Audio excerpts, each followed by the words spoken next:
Aziz tamaşaçılar, hazırda bizimlə canlı yayımda Neftçala rayon Bankə qəsəbəsindən şəhid leytenantımız Zeynalov Məhəmməd Bəxtiyaroğlu'nun anası Zeynalova Süreyya anadır ki, bizimlə bugün canlı yayımdadır. Sizə qeyd edim ki, şəhidimiz Talişkənd istiqamətində gedən ağır döyüşlərdə qəhrəmancasına 44 günlük vətən müharibəsində şəhid olub.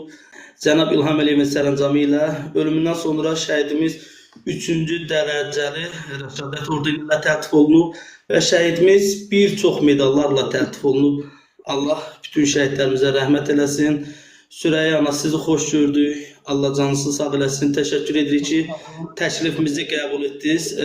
Bugün şəhidimiz haqqında fikirlərimizi bölüşəcəyik. Buyurun, söz sizdədir. İlk növbədə özünüz barədə və qəhrəman şəhidimiz barədə tamaşaçılarımıza məlumat verərdiniz. Buyurun, söz sizdədir. Salamlayıram hər kəsi canlı yayımda. Çox sağ olun.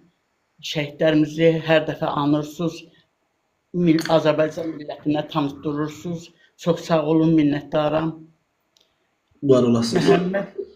Məhəmməd üç bacının bir qardaşı olub.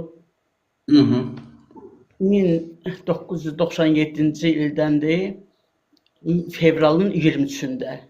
O anadan olduğu vaxtlarda da elə bir şey Sovet ordusunun donanma günü idi. Kişilər bayramı kimi təqdim olunur da həmən günü. Fevralın 23-i. Biz də çox sevindik. Çünki 3 qızdan sonra oğlumuz olurdu. Çox sevindik onun olmadığına. Məhəmməd böyüdü, elə bir şey, bir 12 yaşında belə, ancaq hətta özü üçün avtomat qayırırdı, avtomatla oynayırdı taxtalardan. Belə balaca silah kimi dükanlardan alırdıq, verirdi. Bu hərbiyə həvəsi çox oldu. Elə bir 14 yaşında dedi ki, mən hərbiyə gedəcəm, hərbidə oxuyacam.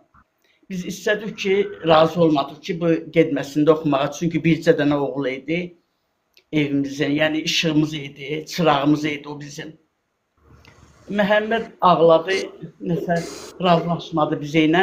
Biz onu elə bir getdi, imtahan verdi Naxçıvanskaya, qoyduq hərbiyə. Həmişə yaxşı soraqları gəlirdi. Müəllimlər elə bir Naxçıvanskada iclas olurdu, bizi çağırırdılar ora, müəllimlərlə maraqlanıb soruşurdu. Həmişə razılıq eləyirdilər. Təliqəli geyimi ilə, tərbiyəsi ilə, dərsləri yaxşı oxumağı ilə. 3 il oxudu orada, yerdə akademiya, keçdi akademiya. 4 ildə akademiyanı oxudu. Elə bir ki, axırıncı kursda yox, işə işləyirdi. Təyinatın Mingəçevir vermişdilər, ora getmişdi işləməyə. Evdə məzuniyyətli idi. Polad Həşimov şəhid olanda evimizə gəlmişdi. O vaxtda evdə məzuniyyətli idi. Eşitdik, mən televizorda eşitdim ki, Polad Həşimov şəhid olub zabitlərimizlə bir yerdə. Məhəmməd otaqdan çıxdı. Məhəmməd, sən xəbərin var, Polad Həşimov şəhid olub, generalımız, hərbiçilərlə, zabitlərlə. Sən Allah, sən bilirsən ki, bir dənə oğlumuz sənsən, bircə dənədir, ümidimiz, pənahımız sənsən də. Çalış özü qoru buna. Əgər müharibə zonasına getdim, hamı bilir ki, Mingəçevirdə elə bir erməni ilə yaxın döyəkdə, üzə döyəkdilər. Dedim ki, əgər sizi qaldırıb aparsalar döyüş zonasına, özü qoruyarsan, dağın daşın dalında gizlənərsən, güya mən bunu başa sallam. Dedim, ama sən elə söz deyirsən, biz əgər gizlənsək, onların qarşısından qaçsıq, o alçaqlar bizim girərlər Azərbaycana, bizim ana bacılarımızın başına bilirsən nə oyun gətirərlər. Mən heç bir söz demədim. Yandım, sakitcə qulaq astım. Çünki bu inatçıl uşaq idi, öz dediyindən dönmürdü. Həmişə görürdüm, evdə olanda məzuniyyətə gəlirdi arabir. Görürdüm ki, telefonda ancaq müharibəli kinolara baxır.